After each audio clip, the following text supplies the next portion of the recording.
자, 우리 삼성전자 주주 여러분들 반갑습니다. 현재 시각 14시인데 삼성전자의 주가 변동성 굉장히 커졌습니다. 오늘은 약 6.2%가량 실시간으로 눌리고 있다 보니까 당연히 우리 주주분들 걱정을 하실 수밖에 없을 것 같아요. 그리고 매매에 있어서 어려움을 느끼실 수밖에 없을 것 같습니다. 오늘 영상을 바탕으로 제가 우리 주주분들께 이 매매 기법에 대해서 설명해 드릴 건데, 오로지 제 개인적인 생각을 여러분들께 말씀드리는 게 아니라 삼성전자의 차트적인 부분, 시황적인 부분, 수급적인 부분, 그리고 삼성전자의 주포가 누구예요? 주가를 끌어올려놨던 주포가 외국인이잖아요. 그런 만큼 이 외국인들은 어떠한 시나리오를 쓰고 있으며 이에 따라서 우리는 어떻게 대응해야 되는지와 더불어서 매매 기법 설명해 드릴 거니까 오늘 영상 좀만 집중해 주세요, 여러분들. 제가 오늘 영상에서 여러분들께 타점을 다 잡아 드릴 거니까 구독과 좋아요만 꼭 한 번씩 부탁드리도록 하겠습니다. 어제 코스피 지수가 반등하는 모습을 보여줬는데 사실 삼성전자의 수급이 쏠렸다라고 봐도 무방하거든요. 외국인들이 삼성전자만 매수해서 지수가 올라갔다라고 생각을 하시면 될 것 같은데, 오늘 좀 크게 빠지고 있습니다. 오늘은 외국인들이 매도 물량을 좀 대량으로 만들어내고 있거든요. 그렇기 때문에 이 우리가 메이저 창구들의 수급 동향만 좀 확인해봐도 현 시각 기준으로 이 모건 스탠리 JP모건 어떻게 하고 있습니까? 약 350만 주가 넘는 매도 물량을 만들어내고 있고, 그에 따라서 당연히 하방 압력이 들어올 수밖에 없는 상황이죠. 근데 엔비디아의 실적 발표 어닝 서프라이즈가 나왔음에도 불구하고 삼성전자를 매도하고 있는 이 외국인들, 그 이유를 여러분들이 아셔야 되는데, 그 이유가 뭐냐면은 이 엔비디아가 어제 어닝 서프라이즈가 나오고 나서 주가가 올라가는 모습을 보여줬는데 종가 기준으로 크게 떨어졌거든요. 그리고 미증시 전반적으로 다 떨어졌어요.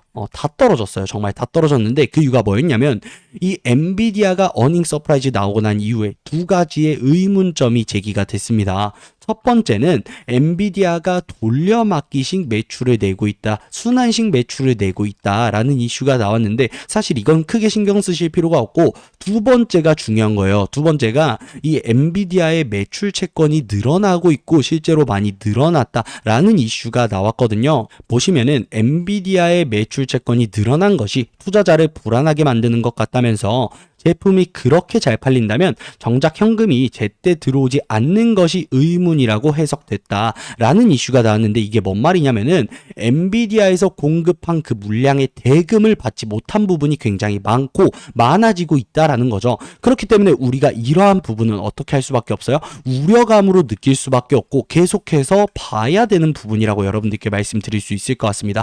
그렇기 때문에 엔비디아 어닝 서프라이즈가 나왔음에도 불구하고 매도 물량이 좀 대량으로 나왔고, 이 AI 버블론이 원래 어떻게 돼야 돼요? 잠식돼야 돼요. 근데도 아직까지 수면 위에 올라와 있다라고 생각을 하시면 될 것 같습니다. 그 밖에도 고용지표가 발표가 됐어요. 금리 인하에 대해서 말을 안 할 수가 없기 때문에 제가 좀 간단하게 말씀을 드리자면 나쁘지 않았습니다. 실업률 4.4%, 금리 인하에 대한 확률도 올라갔어요. 40%까지 올라가는 모습을 보여줬는데, 이게 웃긴 게 마지막 고용지표 발표거든요. 12월 FOMC 이전에 10월 11월 거는 FOMC 이후에 발표가 된단 말이야. 그렇기 때문에 사실 이번에 뭐 나쁘진 않았으나 금리 인하 안 해도 되겠다라는 여론이 아직도 최고조에 다다르고 있다 보니까 이 투자자들의 투심이 어떻게 될 수밖에 없어요? 위축이 될 수밖에 없겠죠. 그렇기 때문에 이러한 이슈들도 복합적으로 삼성전자의 주가 하락에 있어서 한몫했다라고 생각을 하시면 될 것 같고, 제가 갑자기 비트코인 또 얘기를 여러분들께 드릴 건데, 지금 비트코인이 정말 많이 떨어졌습니다. 1억 2,700만 원까지 떨어졌어요. 근데 보시면은 52주 최고가가 1억 8천입니다, 여러분들. 1억 8천이에요. 그럼 정말 많이 빠진 거잖아요. 그렇기 때문에 이 기술주에 투자한 비트코인 주주분들 어떻게 할 수밖에 없는 상황이에요. 지금 많이 올라간 이 상황에서 매도 물량을 만들어내고 비트코인에 투자하는 그러한 상황이 발생이 되고 있습니다. 그렇다 보니까 증시 전반적으로 눌릴 가능성이 좀 크다라고 생각을 하실 수 있을 것 같아요. 그렇다 보니까 지금 삼성전자의 매도 물량이 좀 대량으로 나오고 있고, 세력들도 어떻게 하고 있어요? 프로그램 써서 매도 물량을 실시간으로 좀 강하게 만들어 놓고 있는데, 그럼 삼성전자의 주가 여기서 빠지냐? 저는 절대 그건 아니라고 봅니다. 그 이유가 뭐냐면은 아직까지도 외국인들이 비중 정리를 못했거든요. 정말 많은 비중을 들고 있고, 애초에 코스피 코스닥이 이 외국인들의 매수세가 들어오면서 올라갔잖아요. 금리 인하에 대한 기대값, 그리고 실제로 금리 인하가 되면서 돈의 가치가 떨어지게 됐고 그로 인해서 삼성전자에 강한 수급이 들어왔습니다. 그런데 얘네가 고점 대비해서 비중을 줄이지 않았어요. 아직까지도 정말 많은 비중을 들고 있습니다.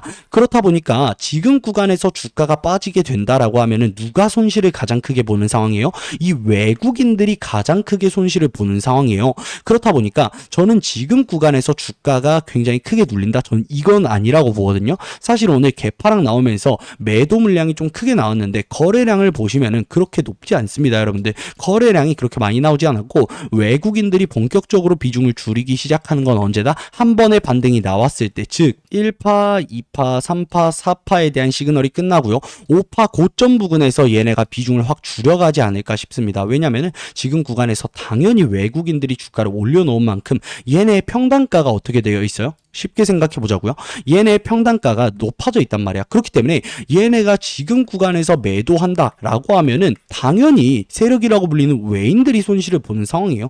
그렇기 때문에 저는 여러분들 주가가 눌리게 되면서 꼬리가 강하게 형성이 되고 주가를 말아 올리는 그 다음 캔들에서 우리가 매수세를 집어 넣으면 수익을 단기적으로 극대화할 수 있다라고 여러분들께 좀 말씀드릴 수 있을 것 같고, 주봉을 확인해 봤었을 때도 여러분들 15일선에 지지받고 좀 반등이 나와주고 있거든요. 확실하게 15일선을 이탈하지 않고 이전의 매물대에서 지지받고 밑꼬리 달고 말아 올리고 있다는 건 아직까지 추세가 깨지지 않았다라고 좀 보시면 될 것 같아요. 그렇기 때문에 더욱더 올라갈 수 있는 여력이 남아있고 결국에 외국인들이 매수세 한번 집어 넣어주면서 끌어올려 놓던가 아니면은 여론을 통해서 한번 매수세를 집어넣고 5파에 대한 상승 파동을 좀 만들 수밖에 없지 않나 저는 좀 싶어요. 그렇기 때문에 우리가 이 5파 고점에 대한 시그널을 포착했었을 때는 매도를 해야 된다. 그리고 어느 정도 매물대에 걸치는 부분에 들어갔었을 때 예를 들면은 죄송합니다. 예를 들면은 이쪽 부분이죠, 여러분들. 이쪽 부분에서 매물대 저항을 받는 구간에 돌입이 되었을 때 우리가 분할로 비중을 줄여놓을 필요는 있다라고 여러분들께 좀 말씀을 드리고 싶어요. 그리고 우리가 이 간단하게 수급 동향만 좀 확인해봐도 기존의 외국인들 정말 많은 물량을 좀 잡아줬고요. 기관과 개인의 매도 물량을 얘네가 다 받았는데 얘네가 현재 가격에서 매도 물량을 만들어낼 수 있을까요? 상식적으로? 못 만들어낸다는 거죠. 평단가가 계속해서 높아지면서 매수세를 넣어줬기 때문에 얘네도 어차피 올려놔야 된다라고 말씀을 좀 드리고 싶고, 이전에 비교적으로 적은 양의 매도 물량을 만들어내고 있는 거죠. 애초에 개인과 기관의 매도 물량을 받으면서 주가를 올려놨기 때문에 확실히 외국인들의 주도하에 삼성전자의 주가는 움직이는 모습을 좀 볼 수 있고요. 얘네가 매수하면 주가가 올라가고 얘네가 매도하면 주가가 떨어지는 그러한 현상이 좀 자주 발생을 하거든요. 그렇기 때문에 외국인들이 지금 구간에서 이러한 이슈를 바탕으로 매도 물량을 만들어낸다? 그럴 필요가 저는 전혀 없다라고 여러분들께 말씀을 드리고 싶습니다. 그리고 또 하나 말씀드리고 싶은 게 금리 인하의 끝은 상승이라고 여러분들께 무조건적으로 좀 얘기를 드리고 싶어요. 이때도 삼성전자가 2020년도 때 금리 인하가 됐었을 때 주가의 변동성이거든요.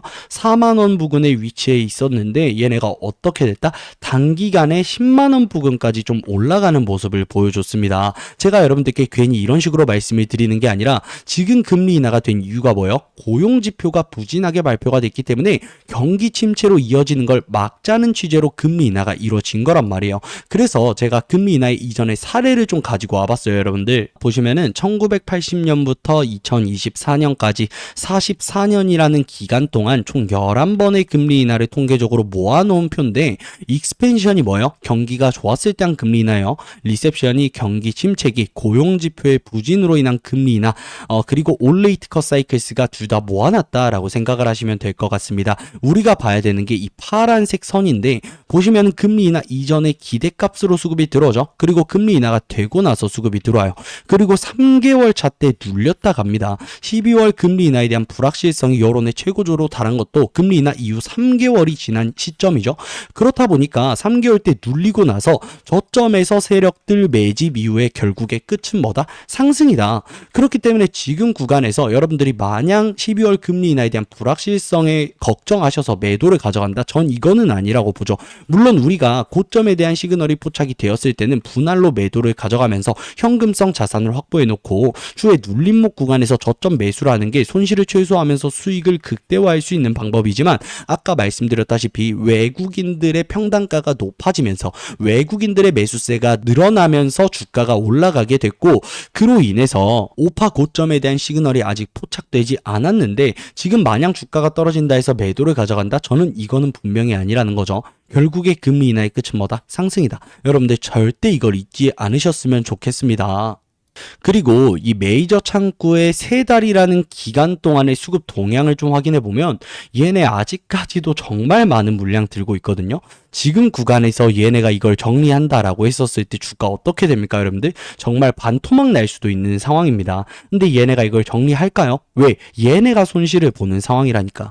오히려 지금 구간에서 삼성전자는 세력들이 손실을 보는 상황이에요. 그렇기 때문에 어떻게든 비중을 늘려가면서 매수세를 집어 넣어줄 수밖에 없고 얘네가 어떠한 리포트를 발표를 하든 여론을 만들어내든 올려놔야 되는 상황입니다. 그렇기 때문에 지금 구간에서 마냥 주가가 떨어지고 있다라고 해서 여러분들 너무 걱정하실 필요가 없고 제가 앞서 말씀드렸다시피 주봉에서도 15일선을 이탈하지 않는 선에서 지지를 받고 밑꼬리 달고 말아 올려주는 모습을 계속 보여주고 있잖아요. 그렇기 때문에 세력들이 주가를 지켜주고 있다라고 생각을 하시면 될 것 같습니다. 좀 정리해서 말씀을 드리자면 첫 번째는 엔비디아의 실적 발표 어닝 서프라이즈가 나왔으나 두 개의 의문점이 대기되면서 투자자들의 투심이 어떻게 될 수밖에 없다, 위축될 수밖에 없다. 그로 인해서 매도 물량이 좀 나왔고요.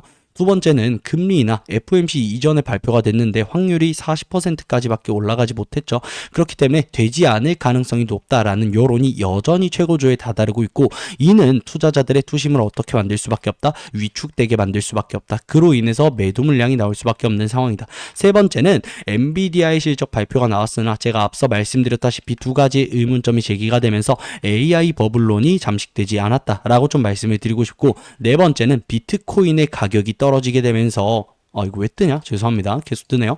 비트코인의 가격이 떨어지게 되면서 기존의 기술주 성장주에 투자를 했었던 이 투자자들이 매도 물량을 좀 만들어내고 있다. 그로 인해서 오늘 삼성전자의 주가가 떨어졌는데 아직까지도 외국인들의 비중이 굉장히 많고 여기서 주가가 빠진다라고 하면은 누가 손실을 보는 상황이다? 세력이라고 불리는 외인들이 손실을 보는 상황이다. 그리고 오늘 주가가 꽤나 크게 빠졌지만 거래량을 보시면은 그렇게 많이 나오지 않았습니다. 그렇기 때문에 일부 의 매도 물량만 좀 받아주고 있고 세력들은 밑에서 저점 매집하면서 다시금 주가를 받쳐주고 있는 모습 여러분도 확인하실 수 있을 거예요. 그렇기 때문에 1파, 2파, 3파, 4파에 대한 시그널 우리가 이 저점 부분에서 어떻게 해야 된다? 무조건 추가 매수 이어가야 되고 고점 5파에 대한 시그널 우리가 파악했었을 때 이전에 매물대에 걸리는 부분이 있단 말이야. 그렇기 때문에 이 구간에서 여러분들이 비중을 줄여 나가시면 될 것 같습니다. 비중 줄여 나가야 될 타점 제가 또 유튜브 영상에서 여러분들께 실시간으로 계속해서 찍어 드리면서 채널도 성장시키고요. 우리 주주분들께 이러한 정보들도 좀 다 드리고 있거든요.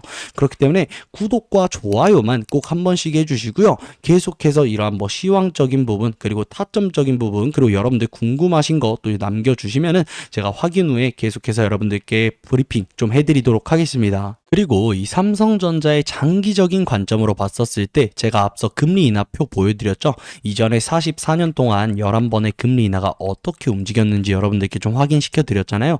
결국엔 상승이라고 저는 말씀을 드리고 싶어요.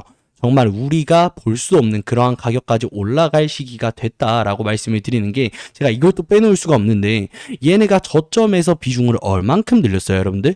비중을 거의 50.37에서 2% 정도밖에 늘리지 않았거든요. 그런데 주가는 얼만큼 올라갔습니까, 여러분들? 7만원에서 10만원, 13만원 부근까지, 11만원 부근까지 올라갔어요. 그렇기 때문에 외국인들의 비중이 2%밖에 늘지 않았는데 주가는 4만원 이상이 올라갔다. 그렇다는 건 얘네가 비중을 정리하는 시그널이 나오면 우리가 매도를 해야 되는 거지만 결국에 중장기적으로 봤었을 때는 금리 인하의 끝은 상승이고 그에 따라서 외국인들의 매수세는 꾸준히 들어올 수밖에 없게 된다라는 거죠. 그렇기 때문에 외국인들이 단기적으로 비중을 줄이고 있다라고 해서 장기적인 관점으로 투자하신 우리 주주분들 절대 매도하실 필요가 없습니다. 여러분들이 실시간으로 이러한 타점 좀 받아가시고요. 장기적 관점, 단기적 관점 그리고 제가 제가 시황에 대해서 매일매일 여러분들께 풀어드릴 거니까 꼭 구독만 눌러주시고 구독 눌러주시면 또 바로 뜨거든요, 여러분들 제 영상. 그렇기 때문에 구독 눌러주셔서 지금 어떤 상황인지 이런 것들 무료로 그냥 영상 시청하시고 받아가셨으면 좋겠습니다. 여러분들께 그냥 아무것도 받지 않고 알려드리고 있는 거니까 그냥 구독만 눌러주시고요. 제 영상 뭐 도움됐다 하시는 분들은 좋아요까지 좀 눌러주시면은 다른 삼성전자 주주분들이 이 영상 또 자주 볼 수 있고 많이 보시면서 도움 받아가실 수 있으니까 여러분들 꼭 들어오셔서 저와 함께 실시간으로 삼성전자 어떠한 이슈가 있었고 어떤 식으로 움직일 건지, 지금 외국인들이 코스피 코스닥을 올려놓은 만큼 얘네 어떻게 할 건지 이러한 것들 여러분들 좀 받아가셨으면 좋겠습니다. 자, 오늘 첫 번째 영상 여기서 마무리하겠고요. 내일 또 삼성전자 영상으로 찾아뵙도록 하겠습니다.